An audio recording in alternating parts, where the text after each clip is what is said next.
able to deal with all the doctors. I done been to every ologist that you can think of. I bet y'all ain't never heard of. Well, some people done heard of a trichologist, I'm sure, right? The study of hair. I bet half of these people on this call ain't never heard of an iridologist. Huh? Nope. They look in your eye. And they can look in your eye and they can look round it. Y'all can't see it. You don't have the equipment. They can look in your eye and they can tell you things about yourself, what's going on with you based off of the how the bigness, or like he can look in your eye and tell if you're a drug addict or not, right? It'll show. The naturopathic doctor, that they can look at these things and they have equipment and stuff to tell you things like that. And so this man was able to look in my eye and tell me that my mom struggled having me at birth. I didn't fill out no paperwork. I didn't do anything when I went to this doctor. I have a witness, my husband and Blanca, because the man speaks Spanish and I had to have an interpreter, and Blanca was my interpreter, right? I didn't fill out any forms. This man was able to tell me stuff about my childhood. He didn't know that my mom almost died having me, and I went home with my daddy and my brothers and my sister, and my mom was still in the hospital fighting for her life. He didn't know that. And he was able to look in my eye and tell me that, because and the reason why I've been to all these different doctors, because I'm going searching, looking for answers. I'm aware that something's going on. There's a root cause.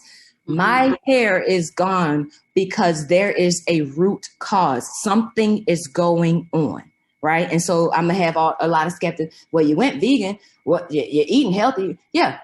My eating healthy has helped me to escape the things that my mom, my dad, my grandpa, my grandma, the diabetes, all that. Yes, I did good with that. But when you have something autoimmune or something dealing with the blood type, you have to eat a different kind of way there too. Yeah. Right. So, that's been a struggle, like going to different doctors, spending so much money because somebody's got to answer me. And guess what? It's not those regular doctors that we go and see. I had to go get some outside, like a different type of doctor where I got to come out my pocket and pay for this kind of doctor because they don't even recognize it for the insurance. She's what's helping me in making sense of this whole thing and putting it all together. So I got all these doctors. Like, there is no way I would have been able to do this on my own. I know who's carrying me. I know it, because when my mama passed away, I was dead man walking. So I know who's carrying me right now. And it's all because I reached out for time management and organization, honey. And you wind up, but see, you had to know, you done dealt with enough people to know most of these problems and little struggles that we have, they the root cause. It's a root cause for. Right. Right. The procrastination thing and the things that we struggle with, that's a form of anxiety. Right? That's the root cause, and so we've got to learn how to replace that anxiety that with joyful anticipation. I listened to a guy named Myron Golden. Oh man. Yes. His teaching, he Bible principle. The Bible is a book of relationships, money, finances, struggle. Go to it. It has everything you need in it.